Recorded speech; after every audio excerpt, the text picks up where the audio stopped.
जय हिंद दोस्तों, आप सभी का स्वागत है। आज हम लोग बात करने वाले हैं जो क्लास 10th का एनसीईआरटी का। हम लोग पिछले 2 चैप्टर कवर कर चुके हैं। आज हम लोग तीसरा चैप्टर पढ़ेंगे। तो इससे आप लोगों को क्या होगा, एनसीईआरटी की साइंस भी तैयार हुई जा रही है और साथ ही आप लोगों के जो जिस भी नोट से आप पढ़ रहे होंगे वो भी तैयारी हो जा रही है।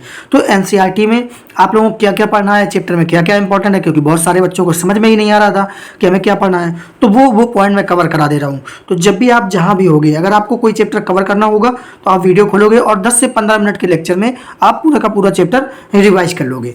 तो ये आपके बहुत ही काम का रहने वाला है रेलवे के एग्जाम को देखते हुए। तो हम लोग अपना वीडियो स्टार्ट करते हैं। तो जो आज का हमारा चैप्टर है वो है धातु एवं अधातु। तो धातु और अधातु में आप लोगों को ऊपर यहाँ पे कुछ भी नहीं पढ़ना है। उसके बाद एक ही पॉइंट है यहाँ पे, धातुएं हमारी कौन कौन सी होती हैं, जैसे आयरन हुई, copper, aluminium, magnesium, sodium, lead, zinc. इनके जो प्रतीक होते हैं वो आप लोग जरूर याद कर लेना। प्रतीक बहुत इंपॉर्टेंट होता है। उसके बाद आप लोगों को ज़्यादा कुछ नहीं पढ़ना है। आगे हम लोग बढ़ जाते हैं अगले चैप्टर, अगले पेज में। देखिए, धातु में क्या होता है, सामान्यतः कठोर होती हैं। प्रत्येक धातु की कठोरता अलग अलग होती है। उसके बाद जो हमारा अगला पॉइंट है, धातुओं को पीटकर पतली चादर बनाया जा सकता है। इस गुणधर्म को आघात वर्धता कहते हैं। ये आप याद रखना, एग्जाम में पूछता है। उसके बाद सोना और चांदी सबसे अधिक आघातवर्ध धातुएं हैं। तो ये याद रखना, पॉइंट इंपॉर्टेंट है एग्जाम के बेसिस पर। उसके बाद धातु के पतले तार के रूप में खींचने की क्षमता को तन्यता कहते हैं। तन्यता भी पूछा जाता है, एग्जाम में पूछा गया है। सोना सबसे अधिक तन्य धातु है, इंपॉर्टेंट पॉइंट है। आपको यह जानकर आश्चर्य होगा कि 1 ग्राम सोने से 2 किलोमीटर लंबा तार बनाया जा सकता है। इस पेज में बस इतना ही इंपॉर्टेंट है। उसके बाद हम लोग अगला पेज देख लेते हैं। अगले पेज में धातु ऊष्मा की सुचालक है तथा इनका गलनांक बहुत अधिक होता है। सिल्वर तथा कॉपर ऊष्मा के सबसे अच्छे चालक हैं। इनकी तुलना में लेड तथा मरकरी ऊष्मा के कुचालक हैं। आप लोग याद रखना, सुचालक कौन से हैं और कुचालक कौन से हैं। उसके बाद जो धातुएं कठोर सतह से टकराने पर आवाज़ उत्पन्न करती हैं उन्हें हम ध्वनिक या सोनोरस कहते हैं। इंपॉर्टेंट पॉइंट है, ये पूछ देता है। अगर पूछ दिया सोनोरस किसे कहते हैं तो आप लोगों को दिक्कत हो जाएगी। उसके बाद अगला जो है हमारा, carbon, sulphur, iodine, oxygen, hydrogen आदि अधातुओं के कुछ उदाहरण हैं। मतलब ये क्या है, हमारी अधातुएं हैं। पॉइंट हमारा अधातु है। और ब्रोमीन ऐसी अधातु है जो द्रव अवस्था में होती है। इसके अलावा सारी अधातुएं या तो ठोस हैं या फिर गैसें होती है। तो इंपॉर्टेंट पॉइंट है ये, एग्जाम के लिए आप लोग इसको जरूर याद कर लेना। उसके बाद अगले पेज में हम लोग देख लेते हैं। ऊपर से आपको कुछ भी नहीं पढ़ना है, सिर्फ ये एक पॉइंट है, मरकरी को छोड़कर सारी धातुएं कमरे के ताप पर ठोस अवस्था में पाई जाती हैं। धातुओं का गलनांक अधिक होता है, लेकिन गैलियम और सीजियम का गलनांक बहुत कम होता है। यदि आप अपनी हथेली पर इन दोनों धातुओं को रखेंगे तो पिघलने लगेंगी। मतलब हथेली पर रखने पर कौन सी धातु पिघल जाएंगी, वो है गैलियम और सीजियम। ये भी आपको याद रखना है। उसके बाद जो अगला पॉइंट है, आयोडीन अधातु होते हुए भी चमकीला होता है। और कार्बन ऐसी अधातु है जो विभिन्न रूपों में विद्यमान रहती है। प्रत्येक रूप को अपरूप कहते हैं। हीरा कार्बन का एक अपरूप है। यह सबसे कठोर प्राकृतिक पदार्थ है एवं इसका गलनांक तथा क्वथनांक बहुत अधिक होता है। कार्बन के अन्य अपरूप ग्रेफाइट विद्युत का सुचालक है। ये आपको याद रखना है। उसके बाद क्षारीय धातु, लिथियम, सोडियम, पोटेशियम इतनी मुलायम होती हैं कि उनको चाकू से भी काटा जा सकता है। तो ऐसे पूछ देता है कि कौन सी धातुएं हैं जिन्हें चाकू से काट सकते हैं, तो लिथियम, सोडियम और पोटेशियम। इनके घनत्व तथा गलनांक कम होते हैं। तत्वों को उनके रासायनिक गुणधर्मों के आधार पर अधिक स्पष्टता से धातुओं एवं अधातुओं में वर्गीकृत किया जा सकता है। तो ये पॉइंट आपको याद रखना है। उसके बाद अधातुएं ऑक्साइड प्रदान करते हैं जो जल में घुलकर अम्ल बनाते हैं। उसके बाद इस पेज में हमें कुछ भी नहीं पढ़ना है। ये पूरे पेज में आप लोग देख सकते हैं। और ये पूरे निशान मैंने अपने पढ़ने के लिए लगाए हैं, वही मैं आप लोगों को इंपॉर्टेंट बता दे रहा हूँ।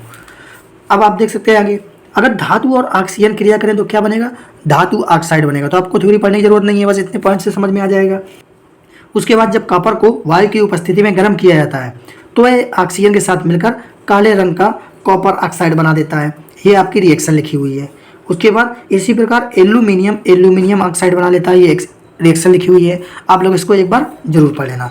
उसके बाद ऐसी धातु ऑक्साइड जो अम्ल तथा क्षारक दोनों से अभिक्रिया करके लवण तथा जल प्रदान करते हैं, उन्हें हम क्या कहते हैं, उभयधर्मी ऑक्साइड कहलाते हैं। बस इतना ही पॉइंट याद करना है और इन रिएक्शन को देख लेना है। आप लोग रिएक्शन देख लीजिए। उसके बाद जो हमारा अगला पॉइंट है, तथा सोडियम जैसी कुछ धातुएं इतनी तेजी से अपक्रिया करती हैं कि खुले में रखने पर आग पकड़ लेती हैं। इसलिए इन्हें सुरक्षित रखने तथा आकस्मिक आग को रोकने के लिए कैरोसिन तेल में डुबोकर रखा जाता है। तो कैरोसिन तेल में डुबोकर कौन कौन सी धातुओं को रखा जाता है, सोडियम और पोटेशियम। आप लोग याद रखना, ये एग्जाम में पूछ भी देता है। उसके बाद जो हमारे अगले पॉइंट है, आगे क्या है, इस जो पेज है अगला पेज, यहाँ पे हम लोगों को कुछ भी नहीं पढ़ना है। और फिर हम लोग बात करते हैं नेक्स्ट पेज में। नेक्स्ट पेज में आप लोग देखिए, धातु और जल की जब क्रिया होती है तो क्या बनता है, धातु ऑक्साइड और हाइड्रोजन। और वहीं पर धातु ऑक्साइड तथा जल की क्रिया करा दी जाए तो धातु हाइड्रोक्साइड बनता है। ये पॉइंट इंपॉर्टेंट है। उसके बाद पोटेशियम एवं सोडियम जैसी धातुएं ठंडे जल के साथ तेजी से अपक्रिया करती हैं। सोडियम तथा पोटेशियम की अपक्रिया तेज तथा ऊष्माक्षेपी होती है। तो ये आप लोग याद रखना, कौन सी क्रिया होती है, ऊष्माक्षेपी होती है। उसके बाद आप लोगों को यहाँ पर रिएक्शन एक बार देख सकते हैं, ज़्यादा कुछ नहीं पढ़ना है डिटेल में कि बहुत ज़्यादा रट्टा मारना हो। उसके बाद आप लोग देख सकते हैं एक पॉइंट है हमारा, धातु और तनु अम्ल अगर क्रिया कराई जाए तो क्या बनता है, लवण और हाइड्रोजन बनता है। बस इतना ही इंपॉर्टेंट है। उसके बाद अगले पेज पर आ जाते हैं। अगले पेज पर हमारा यहाँ कुछ भी नहीं पढ़ना है, सिर्फ एक ही पॉइंट है इंपॉर्टेंट हमारा, एक्वारेजिया। ये हर बार पूछा गया है, बहुत बार एग्जाम में आया हुआ प्रश्न है, रॉयल जेल का लैटिन शब्द। उसके बाद 3:1 के अनुपात में सांद्र हाइड्रोक्लोरिक अम्ल और सांद्र नाइट्रिक अम्ल का ताज़ा मिश्रण होता है। तो पूछ देता है हाइड्रोक्लोरिक अम्ल एक्वारेजिया में कितना होता है, 3 भाग होता है, और नाइट्रिक अम्ल कितना, 1 भाग होता है। उसके बाद ये गोल्ड को गला सकता है, मतलब एक्वारेजिया गोल्ड को गला सकता है, जबकि दोनों में से किसी अम्ल में अकेले ये क्षमता नहीं होती है।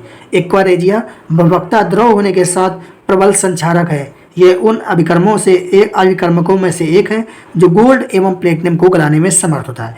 तो ये पूछ देता है गोल्ड एवं प्लेटिनम को गलाने के लिए क्या प्रयोग किया जाता है, किसका उपयोग होता है, तो कौन है, एक्वारेजिया। और यह किससे बनता है, सांद्र हाइड्रोक्लोरिक अम्ल और सांद्र नाइट्रिक अम्ल से। किस अनुपात में, 3:1 के अनुपात में मिलाकर बनाया जाता है। तो पूछ देता है क्या अकेले भी ये लोग इन धातुओं को गला सकते हैं, तो ऐसा पॉसिबल नहीं है। उसके बाद हम लोग अगले पॉइंट देखते हैं, अगले पेज में चलते हैं। इस पेज में हमें ऊपर से कुछ भी नहीं पढ़ना है, बस ये सक्रियता श्रेणी दी गई है, धातुओं की सापेक्ष अभिक्रियाशीलता है।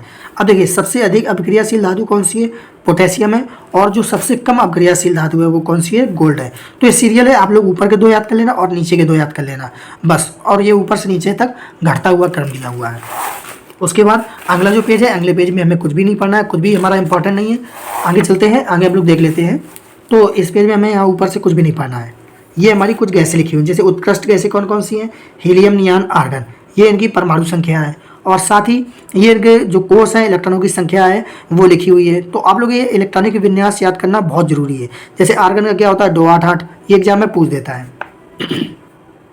उसके बाद जो धातुएं हैं, sodium, magnesium, aluminium, potassium, calcium, तो उसका ये पूरा दिया हुआ है परमाणु संख्या, और ये इलेक्ट्रॉनों की संख्या किस कोष पे कितनी है, अधातुओं की ये डिटेल दी हुई है। तो आपको मुश्किल से ये 10-12 दी हुई हैं, लेकिन आप कहोगे मुझे यही पढ़ना क्यों जरूरी है, मैं अपनी भी बुक से पढ़ सकता हूँ। तो आप जब अपनी बुक में पढ़ेंगे तो बहुत सारे उसमें धातुएं अधातुएं दी हुई हैं, पर ये कुछ इंपॉर्टेंट है जो एग्जाम में पूछ सकता है। सारी इंपॉर्टेंट नहीं है, तो कम डाटा के साथ जाइए अभी फिलहाल में।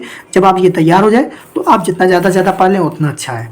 उसके बाद ये कुछ यहाँ पर इलेक्ट्रॉनिक विन्यास दिए, जैसे सोडियम का है, क्लोरीन का है, ये आप लोग जरूर तैयार कर लेना, मैग्नीशियम का है। तो ये सब डिटेल में बताई गई है, बस इतना ही पढ़ना है आपको। और इस अगले पेज में बात करते हैं। इस पेज में कुछ भी ऐसा नहीं है जो आपको पढ़ने की ज़रूरत पड़ेगी, ये आप लोग देख सकते हैं, ये आपको कुछ भी नहीं पढ़ना है। फिर अगला पेज है हमारा, यहाँ पे भी कोई पढ़ने वाला पॉइंट नहीं है, बस ये एक ही कुछ पॉइंट मिले हैं कि निम्न अभिक्रियाशील धातु, मध्य अभिक्रियाशील धातु और उच्च अभिक्रियाशील धातु 3 वर्गों में बांटे गए हैं। तो ये हमारे 1, 2, 3 वर्ग बने हैं, निम्न, मध्य और उच्च, ये तीनों वर्ग बने हैं। विद्युत अपघटन, कार्बन के उपयोग से अपचयन करके और प्राकृतिक अवस्था में उपस्थिति के आधार पर, तो ये तीनों याद कर लेना पॉइंट। उसके बाद फिर इस पेज में हमारा आप लोग देख सकते हैं, यहाँ ऊपर से कुछ भी नहीं है, आप लोगों को कुछ भी नहीं पढ़ना है। आपको ये तो पिछले चैप्टर में बताया जा चुका है, या फिर ये इंपॉर्टेंट नहीं है इसलिए ये चीज़ें मैं छुड़वा दे रहा हूँ। तो ये अगले पेज में आप देख सकते हैं, इसमें भी आपको कुछ भी नहीं पढ़ना है। जो एग्जाम के लिए इंपॉर्टेंट है मैं सिर्फ उतना ही बता दे रहा हूँ, अगर आप इतना भी कवर कर लेते हो तो आपकी तैयारी अच्छी हो जाएगी। उसके बाद इस पेज में भी कुछ भी ऐसा नहीं दिया हुआ है कि आपके लिए इंपॉर्टेंट हो। फिर हम लोग यहाँ पे देखते हैं, संक्षारण हमारा पॉइंट है कि खुली वायु में कुछ दिन छोड़ देने पर सिल्वर की वस्तुएं काली हो जाती हैं। सिल्वर का वायु में उपस्थित सल्फर के साथ अपक्रिया कर सिल्वर सल्फराइड की परत बनने के कारण ऐसा होता है। तो ये एग्जाम में पूछा भी गया है और पूछ भी देता है। कॉपर वायु में उपस्थित आर्द्र कार्बन डाइऑक्साइड के साथ अपक्रिया करता है, जिससे इसकी सतह से भूरे रंग की चमक धीरे धीरे खत्म हो जाती है तथा इस पर हरे रंग की परत चढ़ जाती है। यह हरा पदार्थ बेसिक कॉपर कार्बोनेट होता है। तो आप लोग ये याद कर लेना। उसके बाद लंबे समय तक आर्द्र वायु में रहने पर लोहे पर भूरे रंग की पत्थर की पदार्थ की परत चढ़ जाती है, जिसे जंग कहते हैं। तो ये भी आप लोगों के लिए इंपॉर्टेंट है। तो ये 2-3 पॉइंट थे जो आपके लिए इंपॉर्टेंट है, आप लोग देख सकते हैं। और ज़रूरी नहीं है कि आप मेरे ही आवाज़ से पढ़ें, मैं जो बताऊँ वही पढ़ लें।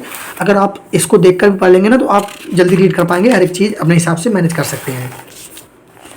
उसके बाद संक्षारण से जो सुरक्षा है उसके लिए कुछ पॉइंट है, और ये पूछा भी गया है, ऐसा नहीं पूछा नहीं गया है। तो पेंट करके, तेल लगाकर, ग्रीस लगाकर, एसदलेपन और लोहे की वस्तुओं पर जस्ते की परत चढ़ाकर उसको हम लोग क्या कहते हैं, यस्दलेपन कहते हैं। और क्रोमियम का लेपन करके एनोडीकरण, यह मिश्र धातु बनाकर लोहे को जंग लगने से बचाया जा सकता है। लोहे एवं इस्पात को जंग से सुरक्षित रखने के लिए उन पर जस्ते की परत चढ़ाने की विधि को यस्दलेपन कहते हैं। तो आप लोग इसको जरूर याद रखना, किसकी परत चढ़ाई जाती है, जस्ते या जिंक की। इस पेज में यही इंपॉर्टेंट है। उसके बाद शुद्ध सोने को 24 कैरेट कहते हैं तथा यह काफ़ी नरम होता है, इसलिए आभूषण बनाने के लिए यह उपयुक्त नहीं होता है। इसे कठोर बनाने के लिए इसमें चांदी या तांबा मिलाया जाता है। भारत में अधिकांशतः आभूषण बनाने के लिए 22 कैरेट से सोने का उपयोग होता है। इसका तात्पर्य यह है कि 22 भाग शुद्ध सोने में 2 भाग तांबा या चांदी का मिलाया जाना है। आप लोगों को समझ में आ गया होगा, ये इंपॉर्टेंट है एग्जाम के बेसिस पर। और यदि कोई एक धातु पारद है तो इसके मिश्र धातु को हम लोग क्या कहते हैं, अमलगम कहते हैं। शुद्ध धातु की अपेक्षा उसके मिश्र धातु की विद्युत चालकता तथा गलनांक कम होता है। उदाहरण के लिए तांबा एवं जस्ते की मिश्र धातु पीतल तथा तांबा एवं टिन की मिश्र धातु कांसा विद्युत के कुचालक है। उसके बाद लेकिन ताम्र का उपयोग विद्युतीय परिपथ बनाने में किया जाता है। सीसा एवं टिन की मिश्र धातु क्या है, हमारी सोल्डर है। ये पूछा गया है सोल्डर में कौन कौन सी धातु होती है, नहीं तो कौन कौन सी सीसा एवं टिन होती हैं। उसके बाद आप लोग देख सकते हैं आगे हमारा क्या दिया हुआ है, आपने क्या सीखा। तो यहाँ से हमारा पूरा चैप्टर पहले एंड हो चुका। अब ये आपका रिवीजन होगा, जो पूरे चैप्टर का रिवीजन है। तो रिवीजन में क्या है, तत्वों को धातुओं एवं अधातुओं में वर्गीकृत किया जा सकता है। धातुएं तन, आघातवर्ध, चमकीली एवं ऊष्मा तथा विद्युत की सुचालक होती हैं। पारद के अलावा सभी धातुएं कमरे के ताप पर ठोस होती हैं। कमरे के ताप पर पारद ध्रुव अवस्था में होता है। धातुएं विद्युत धनात्मक तत्व होते हैं क्योंकि यह धातुओं को इलेक्ट्रॉन देकर स्वयं धन आयन में परिवर्तित हो जाते हैं। ऑक्सीजन के साथ संयुक्त होकर धातुएं क्षारकीय ऑक्साइड बनाती हैं। एल्यूमिनियम ऑक्साइड एवं जिंक ऑक्साइड क्षारकीय ऑक्साइड तथा अम्लीय ऑक्साइड दोनों के गुणधर्म प्रदर्शित करती हैं। इन ऑक्साइड को उभयधर्मी ऑक्साइड कहते हैं। जल एवं तनु अम्लों के साथ विभिन्न धातुओं की अपक्रियाशीलता भिन्न भिन्न होती है। उसके बाद अपक्रियाशीलता के आधार पर अवरोही क्रम में व्यवस्थित सामान्य धातुओं की सूची को सक्रियता श्रेणी कहते हैं। सक्रियता श्रेणी में हाइड्रोजन के ऊपर स्थित धातुएं तनु अम्ल से हाइड्रोजन को विस्थापित कर सकती हैं। अधिक अपक्रियाशील धातुएं अपने से कम अपक्रियाशील धातुओं को उसके लवण विलयन से विस्थापित कर सकती हैं। प्रकृति में धातुएं स्वतंत्र अवस्था में या अपने यौगिकों के रूप में पाई जाती हैं। अयस्क से धातु का निष्कर्षण तथा उसका परिष्करण कर उपयोगी बनाने के प्रक्रम को धातु कर्म कहते हैं। उसके बाद जो हमारे और पॉइंट है, 2 या 2 से अधिक धातुओं अथवा एक धातु या एक अधातु के सामग्री मिश्रण को मिश्र धातु कहते हैं। लंबे समय तक आर्द्र वायु के संपर्क में रखने से लोहा जैसे कुछ धातुओं की सतह संक्षारित हो जाती है। इस परिघटना को संक्षारण कहते हैं। अधातुओं के गुणधर्म धातुओं के विपरीत होते हैं। ये ना तो आघातवर्ध तथा ना ही तन्य होते हैं। ग्रेफाइट के अलावा सभी अधातुएं ऊष्मा एवं विद्युत की कुचालक होती हैं। ग्रेफाइट विद्युत का चालक होता है। अधातुएं विद्युत ऋणात्मक तत्व होती हैं क्योंकि धातुओं के साथ अपक्रिया में इलेक्ट्रॉन ग्रहण कर ऋण आवेशित आयन बनाती हैं। अधातुएं ऑक्साइड बनाती हैं जो अम्लीय या उदासीन होती हैं। अधातुएं तन्य अम्लों में से हाइड्रोजन का विस्थापन नहीं करती हैं। यह हाइड्रोजन के साथ अपक्रिया कर हाइड्राइड बनाती हैं। तो ये हमारी समरी थी इस पूरे चैप्टर की। ये पूरा चैप्टर हमारा कंप्लीट हो गया है। इसके बाद जो हम लोग अगला चैप्टर कर रहे होंगे, आप लोग देख सकते हैं जो अगला चैप्टर है हमारा कार्बन एवं उसके यौगिक। तो 4-5 चैप्टर हमारे केमिस्ट्री के हैं जो हाई स्कूल के बुक में दिए हुए हैं। तो ये हम लोग कवर कर रहे होंगे अगले वीडियो में। लेकिन उससे पहले आप लोग इस पूरे वीडियो को जरूर रिवाइज कर लेना। बहुत ही इंपॉर्टेंट वीडियो है। केमिस्ट्री में ज़्यादा नहीं पढ़ना होता है, बस इतने ही कॉन्सेप्ट, इतने ही फार्मूले पढ़ने होते हैं और इसी से आपके नंबर अपने आप आ जाते हैं। क्योंकि आप ये थोड़ा सिलेबस पढ़ लोगे, साथ में प्रीवियस ईयर भी पढ़ लोगे, साथ में आप प्रैक्टिस भी कर लोगे और इसी से आपका जो स्कोर है 30 के ऊपर आराम से पहुँच जाएगा। अगर आप 40 में 40 करने को सोचने लगे तो आपको फिर बहुत ज़्यादा समय देना होगा, बहुत ज़्यादा डिटेल में पढ़ना होगा, जिससे कि आपका मैथ और रीजनिंग में कमांड बेकार हो जाएगी और इतने कम समय में आप ज़्यादा डीप नोट्स पढ़ पाना भी बहुत मुश्किल हो जाएगा। तो कन्फ्यूजन की स्थिति हो जाएगी। इसलिए बहुत ही काम के नोट्स हैं, आप लोग इनका भी रिवाइज करते रहें, साथ में जो आप नोट्स या बुक्स पढ़ रहे हो वो भी पढ़ते रहें। तो मिलते हैं हम लोग अगले वीडियो में। चौथे चैप्टर में क्या पढ़ना है वो बता रहे होंगे। तो चलिए वीडियो को जरूर लाइक करें, चैनल को सब्सक्राइब करें। मिलते हैं अगले वीडियो में। जय हिंद।